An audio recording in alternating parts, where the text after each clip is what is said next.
and welcome to Morris-Jumel Mansion's ice cream making demonstration. Today we're going to be making ice cream in front of Manhattan's oldest remaining house, which served as George Washington's revolutionary headquarters during the American Revolution for 5 weeks, and he also returned here in July of 1790 for a pretty famous dinner with the men who would eventually form his first cabinet. It is very likely that ice cream was served at that dinner because it was George Washington's favorite as well as Thomas Jefferson's. So we're going to dive right in and start making our ice cream. Now you should have a list of ingredients with you, or they'll be attached to the details on this video. So what we're going to do first is you're going to need 2 small Ziploc bags. You can use plastic, or if you have reusable, great. So what we're going to do is first we're going to mix in our solid ingredients. Now I'm making vanilla ice cream today, so I don't have any mix-ins, but if you do have strawberries, blueberries, cookies, anything that's solid, you want to put those in the small Ziploc bag first. Reason being, you don't want the liquid to splash up when you add the solids later. So my first solid ingredient is just going to be the sugar. We're going to need 2 tablespoons of sugar. The finer the sugar, the better.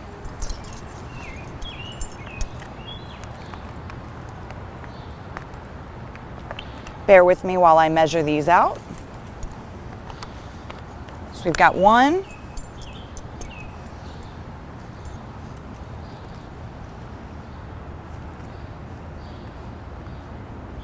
I also recommend putting down a paper towel before your demonstration or before your exercise because it will get a little messy. So now we've got our 2 tablespoons of sugar. We're going to want to do 1 tiny pinch of salt, very tiny pinch of salt. This is going to help the ice cream get and stay cold. When I say a tiny pinch, I really mean just a tiny little pinch. And next we're going to do 1 teaspoon of vanilla. Now, this is for a basic ice cream. If you want it to be a little bit sweeter, you can add slightly more than 1 tablespoon, but for today's purposes, and what I recommend is that we use 1 teaspoon. And be careful not to knock over your container of vanilla. Next, we're gonna do our liquid ingredients. So I'm making non-dairy ice cream today. If you choose to use regular milk, you're gonna use either 2% or whole milk, a half cup for the first element. So I'm using a half cup of oat milk. You can also use almond milk for this part as well. And next is the heavy cream, also half a cup of heavy cream, or you can use a coconut creamer or soy milk, something that's a little bit thicker than the regular milk that you're using. So we're going to also add half a cup of that. Next, grip that bag tightly as you pour in your liquid ingredients.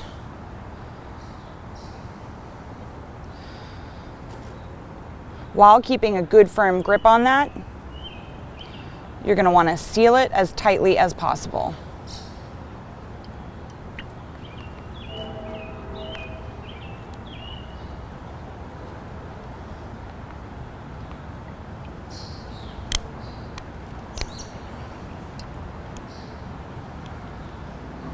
Now, the next Ziploc bag that we use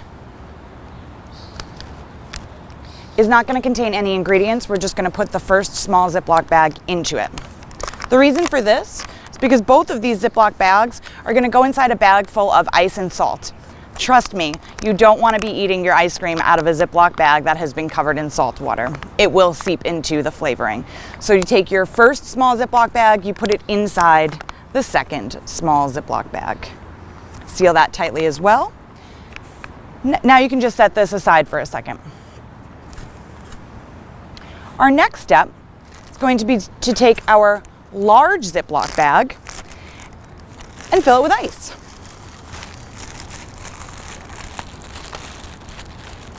So I recommend about 2 to 3 cups of ice, but have some extra on hand in case you need to add more.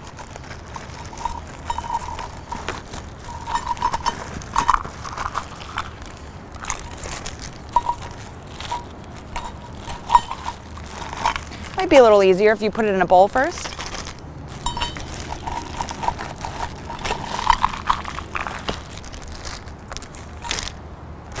Now the next thing that we're going to do is we're going to add salt to the ice. And the reason for this is it's going to help your ice cream get colder faster, and it's going to absorb any liquid that might come off the ice as it melts. So you really want to distribute that well over your ice. I already measured mine out because I thought you'd find it boring if I measured 6 tablespoons of salt out, but you're going to use 6 tablespoons of salt for this. Now, ideally you want to be using some thicker, more coarse rock salt. If you don't have that, you can use regular fine salt as well. So make sure that that's well distributed over your ice. And next, we're going to place this small bag of ice cream inside the Ziploc bag.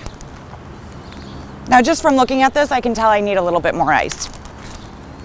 You really want that bag to be completely surrounded by ice as much as possible. And if that means adding more ice means that you need to add another tablespoon of salt, you can go ahead and do that as well. Another option, instead of using the large gallon Ziploc bag, would be to use a coffee can, an emptied coffee can, and fill that with ice and salt.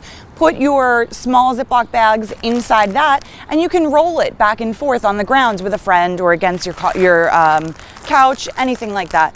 The next thing that I recommend before you start shaking your bag is definitely get an oven mitt, a paper towel, a hand towel, and wrap that up because it is going to get cold quickly. And the next thing we're going to do is we're going to shake it for probably about 10 minutes. Sometimes the dairy milk gets colder faster and the non-dairy takes a little bit longer. You really want to shake that up. So you're going to be shaking for a lot longer than is comfortable. However, keep in mind that this is still easier than making colonial ice cream, which would have required a significant amount of churning. The other reason we want to make sure that we're actually shaking our ingredients and not cheating by putting it in the refrigerator is because you want those ingredients to really mix together, especially if you have mix-ins or flavorings. So you're going to shake for about 10 minutes. Now keep in mind, we're not making Haagen-Dazs ice cream here. So you can keep checking by just squeezing that small Ziploc bag. It's not going to get really hard. This is colonial ice cream and not modern day ice cream. So once it starts to feel like it's getting solid, kind of solid, it's probably done. If you need to, you can put it in the freezer to store it if you've made too much or if you've made some extra to share with friends. And I hope you enjoyed our ice cream making demonstration. And of course, the last step is to take your Ziploc bags out. You're going to discard the one with ice, discard, or if you're using reusable, wash the larger one and pull out the small Ziploc bag containing your ice cream. And I hope you enjoy.